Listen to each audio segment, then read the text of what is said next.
O Evangelho segundo Judas. As palavras secretas da revelação que Jesus fez, durante uma semana, 3 dias antes de celebrar a festa da Páscoa, a Judas Iscariotes.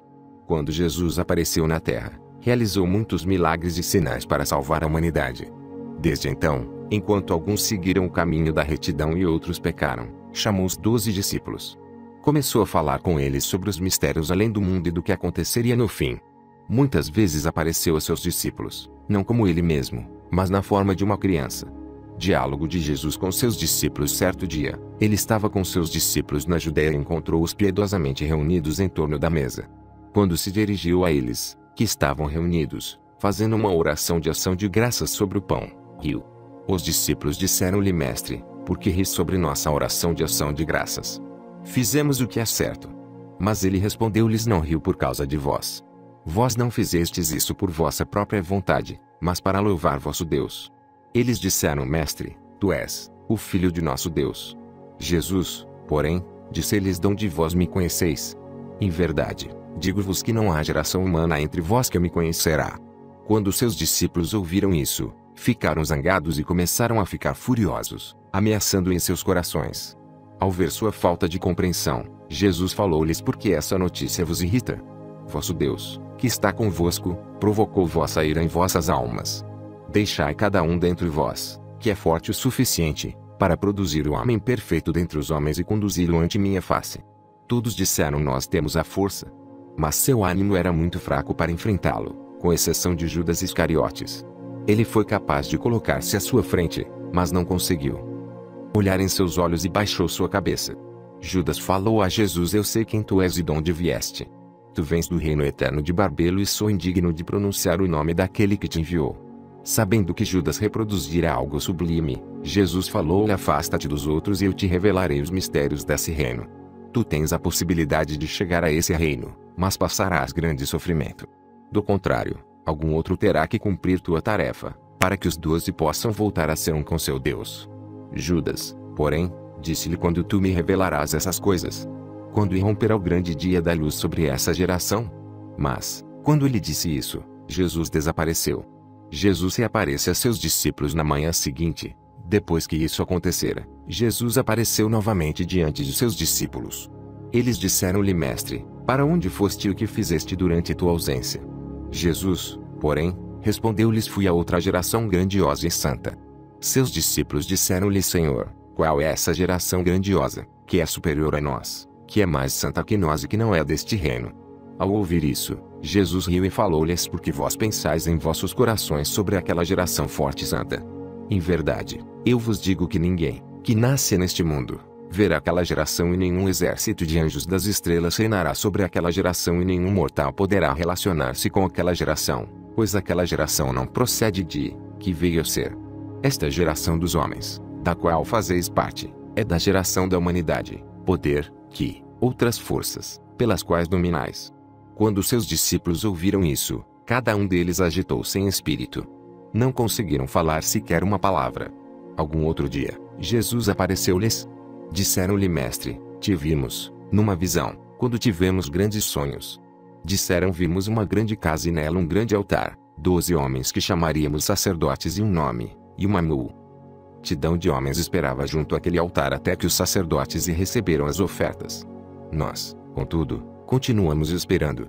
Jesus disse como eram os sacerdotes. Eles, porém, disseram alguns: 2 semanas. Alguns ofereciam seus próprios filhos, outros, suas esposas, em glória e humildade entre si. Alguns dormiam com homens, outros estavam ocupados com lutas, alguns cometiam um grande número de pecados e delitos contra a lei. E os homens, que estavam diante do altar, invocavam teu nome e, em todos os atos de sua insuficiência, os sacrifícios foram conduzidos ao seu acabamento. Depois que disseram isso, calaram, pois estavam muito agitados. Jesus, porém, disse-lhes: Por que estás agitados? Em verdade, eu vos digo, todos os sacerdotes, que estão de pé diante do altar, invocam o meu nome. De novo, digo-vos que meu nome está escrito naquele, das gerações de estrelas, para todas as gerações humanas. E eles plantaram árvores, que não produziram frutos, em meu nome, de maneira vergonhosa. Jesus, porém, disse-lhes: Aqueles que vistes receber as ofertas no altar são aqueles que vós sois. Este é o Deus a quem vós servis, e vós sois os 12 homens que vistes. A multidão trazida para o sacrifício, que vós vistes, e a multidão de homens que desviastes do reto caminho diante desse altar, estamos e meu nome é usado dessa maneira e gerações de piedosos lhe permanecerão fiéis, e depois lá estará outro homem dos prostitutos e outro dos assassinos de crianças e outro homem daqueles que dormiram com homens e aqueles que vivem abstêmios e o resto do povo impuro, transgressor das leis e dos delituosos e aqueles que dizem nós somos como anjos são as estrelas que tudo levarão ao acabamento. As gerações da humanidade foi dito eis que Deus recebeu tua oferta das mãos de um sacerdote que é um servo de delitos. Mas é o Senhor, o Senhor do universo, quem fala no último dia, serão lançados na vergonha. Jesus disse-lhes pará de oferecer, que tendes, sobre o altar, aqueles que estão acima de vossas estrelas e de vossos anjos e já chegaram ao seu acabamento lá. Assim deixai-os ser seduzidos diante de vós e deixai-os partir. Faltam cerca de linhas. Um padeiro não pode alimentar todos os seres debaixo do céu. E, Jesus disse-lhes deixai de lutar contra mim. Cada qual de vós tem sua própria estrela e cada faltam cerca de linhas, mas ele deve vir para irrigar o paraíso de Deus e a geração, que permanecerá, uma vez que não maculará o curso da vida dessa geração, mas, até toda a eternidade. Judas disse-lhe mestre, que tipo de frutos esta geração apresentará? Jesus respondeu as almas de todas as gerações de homens morrerão. Quando esses homens cumprirem o tempo do reino e o espírito os abandonar, seus corpos morrerão, mas suas almas viverão e serão elevadas. Judas disse o que fará o resto das gerações humanas. Jesus respondeu é impossível semear sementes sobre uma rocha e colher seus frutos.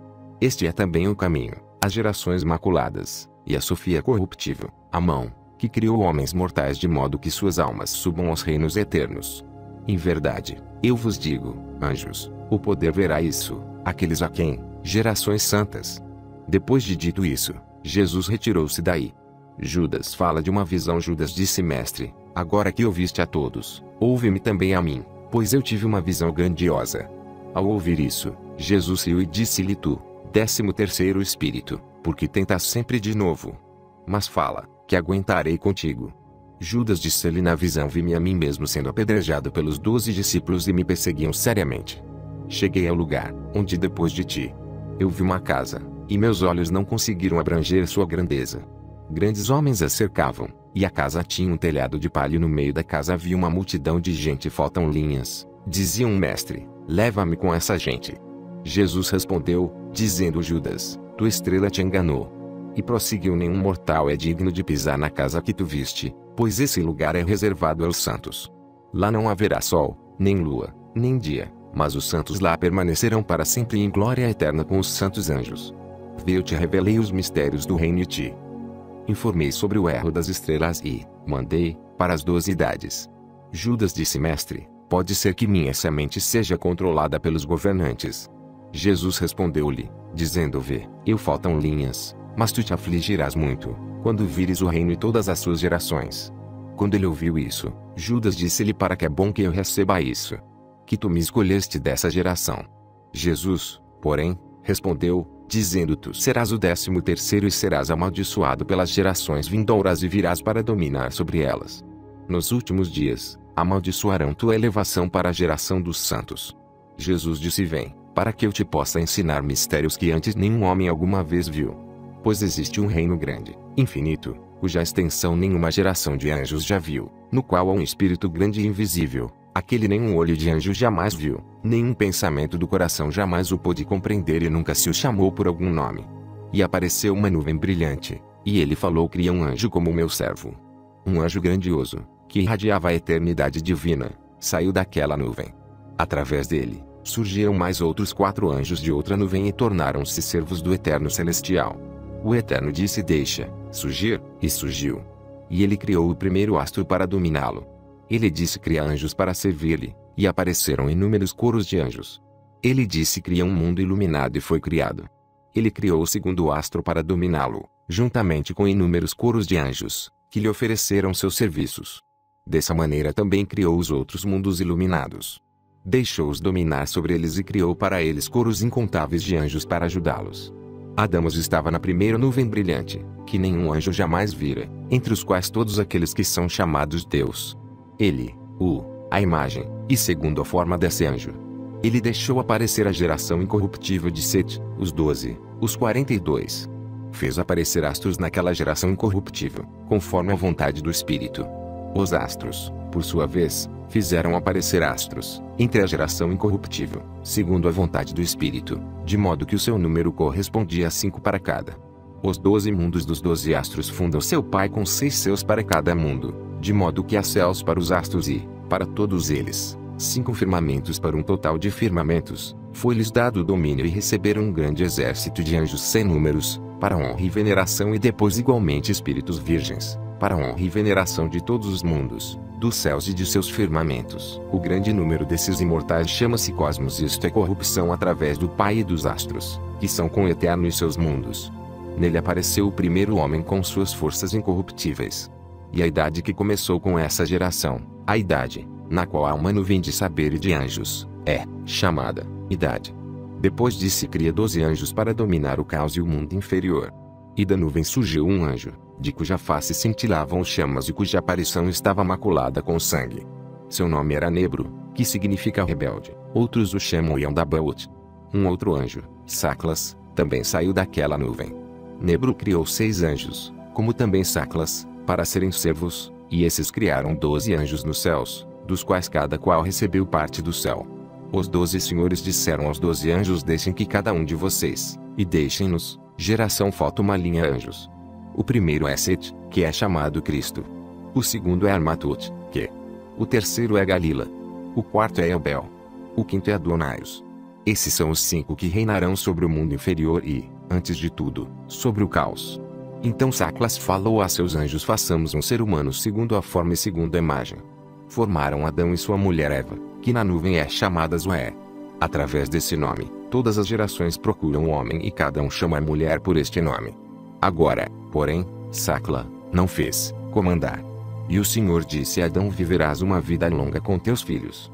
Judas disse a Jesus: qual é a grande extensão do tempo na qual viverá o gênero humano? Jesus respondeu: porque tu te admiras do fato de Adão, com sua geração, ter vivido naquele lugar no qual recebeu seu reino em vida longa com seu Senhor. Judas perguntou a Jesus: pode o espírito humano morrer? Jesus respondeu: esta é a razão pela qual Deus ordenou a Miguel dar aos homens seus espíritos como um empréstimo, de modo que o possam servir. Mas o grandioso ordenou a Gabriel conceder espíritos à grande geração que não tem Senhor acima de si, isto é, o espírito e a alma. Além disso, o resto das almas falta uma linha, luz faltam cerca de 2 linhas para, deixa, espírito, o qual habita em ti, nesta carne no meio das gerações de anjos. Mas Deus propiciou que Adão e aqueles que estavam com ele fosse concedido saber conhecimento, assim que os reis do caos e do mundo inferior não pudessem mandar sobre eles. Judas disse a Jesus então: que esta geração fará? Jesus respondeu: em verdade, eu vos digo, para cada um deles suas oportunidades são conduzidas ao fim pelas estrelas. Quando Saclas terminar o tempo determinado para ele, aparecerá sua primeira estrela, com as gerações, e completarão o que prometeram. Depois viverão de maneira desregrada, em meu nome, e matarão seus filhos, e faltam linhas tua estrela sobre a 13ª idade. Depois disso, Jesus riu. Judas disse: mestre, por que ris? Jesus respondeu, dizendo: não rio por causa de vós, mas dos erros das estrelas, pois essas 6 estrelas vagam com esses 5 adversários e todos perecerão juntos com suas criaturas. Judas disse a Jesus: o que aqueles que foram batizados farão em teu nome? Jesus disse: em verdade, eu te digo, este batismo, meu nome faltam linhas. Em verdade eu te digo, Judas, esses que oferecem sacrifícios a Saclas, Deus faltam linhas todo mal. Mas tu superarás todos. Para te ofertará o homem que me veste. Já foi elevado teu som foi desenvolvido, tua estrela mostrou-se brilhante, e teu coração. Em verdade faltam cerca de linhas, o Senhor, pois ele será aniquilado. Então a imagem da grande geração de Adão será elevada, acima dos céus, da terra e dos anjos, pois aquela geração, oriunda do reino eterno, existe. Vê, tudo te foi dito. Levanta teu rosto e olha para a nuvem e para a luz dentro dela e as estrelas que a cercam. A estrela, que a conduz no caminho, é tua estrela. Judas levantou o seu rosto e viu a nuvem brilhante e entrou nela. Aqueles que estavam de pé na terra ouviram uma voz procedente da nuvem que disse: grandiosa geração, faltam cerca de linhas. Seus sumos sacerdotes sussurravam, já que ele se dirigira ao quarto do hóspede, para rezar. Mas alguns doutores da lei, que lá se encontravam, Observavam-no cuidadosamente, para prendê-lo durante sua oração, uma vez que temiam fazê-lo diante do povo, pois todos o consideravam um profeta. Dirigiram-se a Judas, dizendo-lhe: o que tu fazes aqui? Tu és um discípulo de Jesus. Mas Judas respondeu-lhes como desejavam. E ele recebeu um pouco de dinheiro, e por isso entregou-o a eles.